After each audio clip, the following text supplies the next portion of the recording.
নমস্কাৰ বিজনেছ নটিছলৈ আপোনালোকক সকলোকে স্বাগতম জনাইছো। আজি আমাৰ সৈতে আছে ৰঞ্জিতা ক্ৰিয়েশ্যনৰ এগৰাকী ফাউণ্ডাৰ। তেখেতৰ নাম হৈছে ৰঞ্জিতা দেৱী।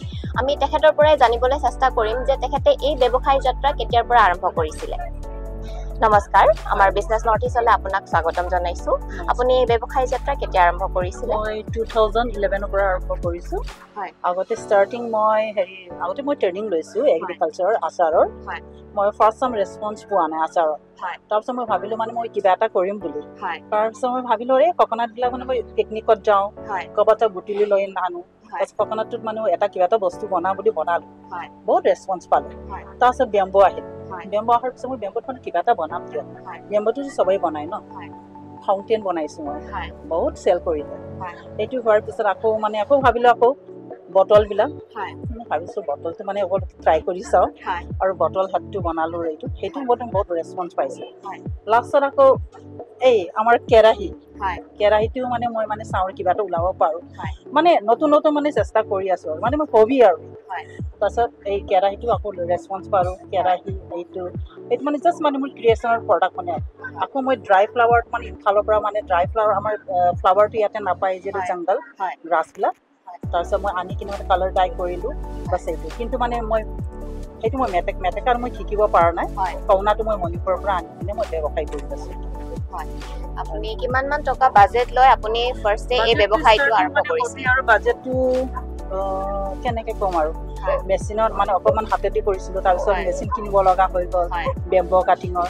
তাৰপিছত আৰু ড্ৰিল মেচিন, সেইবিলাক খৰচ যায়। অলপমান কৰি এতিয়া জাষ্ট অলপ ঘৰৰ পৰা চেল বহুতে ফোন কৰিও লৈ যায়, কিন্তু ঘৰৰ পৰাই চেল কৰি থাকে। আৰু কিমান মান বাজেট গৈছে বাজেট মেচিনত বাজেট গৈছে বেছি ক'লেতো 50,000 ভিতৰত মই আৰম্ভ কৰিছো। প্ৰথমে ষ্টাৰ্টিং 3,000 পৰা আৰম্ভ কৰি 50,000 মেচিন কিনাত চব গোটেইখিনি ৰানিং হৈ আছে। এতিয়া আপুনি অকলে কৰে নে আৰু আপোনালোকৰ ৱৰ্কাৰ্ছ? ঘৰৰ ফেমিলি, দাদাহঁতেও হেল্পত দিছা, চবেই গোটেইখিনি হেল্প কৰি দিয়ে। দাদা সিহঁতে কামত যায়, কামৰ পৰা আহি কিনে জাষ্ট সেইটোৱে আৰু ঘৰত ইণ্টাৰেষ্ট কাম ওলাই দিওঁ। আৰু স্পৰ্টছতো জড়িত, সেইটোৰ মাজত কাম ওলাই কিনে হেৰি কৰি আছো। আপোনাৰ প্ৰডাক্টবোৰ দেখি বহুতে ধুনীয়া লাগিছে। প্লাছ আপোনাৰ বটলৰো দেখা পোৱা গৈছে। বটলৰ পৰা আপুনি ক্ৰিয়েট কৰি পেলাই ইমান ধুনীয়াকে গিফটিঙৰ কাৰণে এটা বনাইছে আপুনি। সেইটো কিমান মান প্ৰাইচৰ হয়? মই বটলটো ৰাখিছো 1,000। তাৰপিছত কেৰাহীটো ৰাখিছো 1,000। 1,000 মোৰ এটা 1,000। আৰু চাওঁ বাহিৰত যদি কাষ্টমাৰ বাহিৰত যদি আহে, জাষ্ট এইটো বেলেগ আৰু দাম আৰু 15ত গুচি যায় অৰ্ডাৰ দিয়াৰ পিছত। ফাউণ্টেইনটো বেছি দাম 3,000।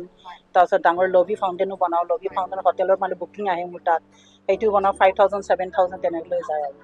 ৰ মেটেৰিয়েলছবোৰ আপুনি ক'ৰ পৰা আনে? ৰ মেটেৰিয়েলছবোৰ বেছিকেলি ফেঞ্চি বজাৰৰ পৰা লৈ আনিছিলো।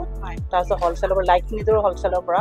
বাকীখিনি বটলটো বুটলি আনিছো, মই মিছা কথা নকওঁ আৰু ককনাটো বুটলি আনিছো। আৰু বেম্বোটো মই বেছিকেলি অৰুণাচলৰ পৰা আনিছিলো ফাৰ্ষ্ট ষ্টাৰ্টিং। আৰু এতিয়া মংগলদৈ যাওঁ, আৰু জংগলত পিকনিক গ'লে মই বিচাৰি থাকো এইবিলাক, খাবলৈ যাওঁ পিছত। আপুনি এমাহত কিমান মান মেনুফেকচাৰ কৰি আপুনি মাৰ্কেটত চেল কৰিব পাৰে? মাৰ্কেটতো ক'ব দিলে এইটো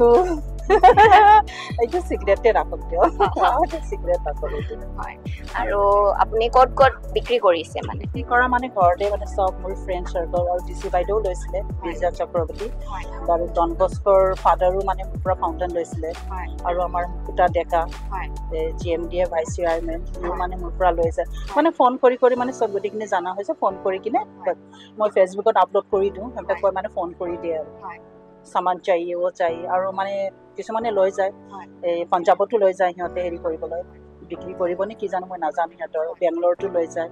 আৰু এই কালিও লৈ গৈছে মোৰ পৰা বেংগলৰ। আপোনাৰ প্ৰডাক্টবোৰ অনলাইনত পোৱা যায়নে? অনলাইনত মই কৰা নাই, কৰিম। মই পেজ এটা বনাই কিনে কৰিম, লাহে লাহে হ'ব আৰু সময় পোৱাৰ পিছত। এইবোৰৰ প্ৰাইচ আপোনাৰ কিমান মান হয়? এইটো 500। আৰু সেইটো হ'ল সৰুটো 350। চব ৰিজনেবল প্ৰাইচ ৰাখিছো আৰু এইটো ডাঙৰটো 1,000 কমনাটো। আৰু এইটো আছে আমাৰ বেক চাইডৰ, এইটো লণ্ড্ৰি বেগ, এইটো 2,000। ৰিজনেবল প্ৰাইচত গোটেইখিনি। আপোনাৰ ৰেভিনিউ ইনকাম কিমান মান হৈছে এতিয়ালৈ? হৈছে আৰু 1 লাখ তেনেকৈ ইয়াতে বেছি ৰেছপন্স পাইছে ভাল মানুহকেইটা আৰু যোৱা মাহত মানে হেৰি কি কয় মণিৰাম দেৱাত ইমান ৰেছপন্স পোৱা নাই কিহৰ কাৰণে এইটো নাজানো চবেই মানে গোটেইখিনি এক্সিবিশ্যন হৈ গ'ল আগতে ইমান পোৱাতে বহুত ৰেছপন্স পাইছে এইবাৰ অকণমান হেৰি হৈছে কৰোণাৰ পিছৰ পৰা মানে অলপ হেৰি হৈছে আৰু আপোনাৰ যেহেতু আপোনালোকে ষ্টলবোৰ বহুত জেগাত দিয়ে মানে গুৱাহাটীৰ তো আপোনালোকে চবতে মানে এটেণ্ড কৰে নেকি এটেণ্ড কৰোঁ মই চবতে এটেণ্ড কৰোঁ মই মানে চব ফ্ৰী ষ্টল পাই আছে মানে কিয় এৰিম ন এটেণ্ড কৰি আছে প্ৰডাক্টটো মানে জাষ্ট এডভাৰটাইজ হ'ব লাগে আৰু সেয়াই আৰু গভৰ্ণমেণ্টৰ ফালৰ পৰা কিবা সহায় পাইছেনে আপুনি মই এতিয়ালৈকে সহায়টো মানে কৰা নাই আৰু মানে কৰিলে পাব আৰু সেইটো মই লোনো ল'ম বুলি ভাবি আছোঁ মানে ডাঙৰকৈ অলপমান মেনুফেকচাৰটো বনাম আৰু ভৱিষ্যতত আপুনি আপোনাৰ ব্যৱসায়টো কেনেদৰে আগুৱাই লৈ যাম বুলি ভাবিছে মানে লৈ যাম মই ভাবি আছোঁ আৰু এতিয়া মই কাপোৰৰ কৰিম এতিয়া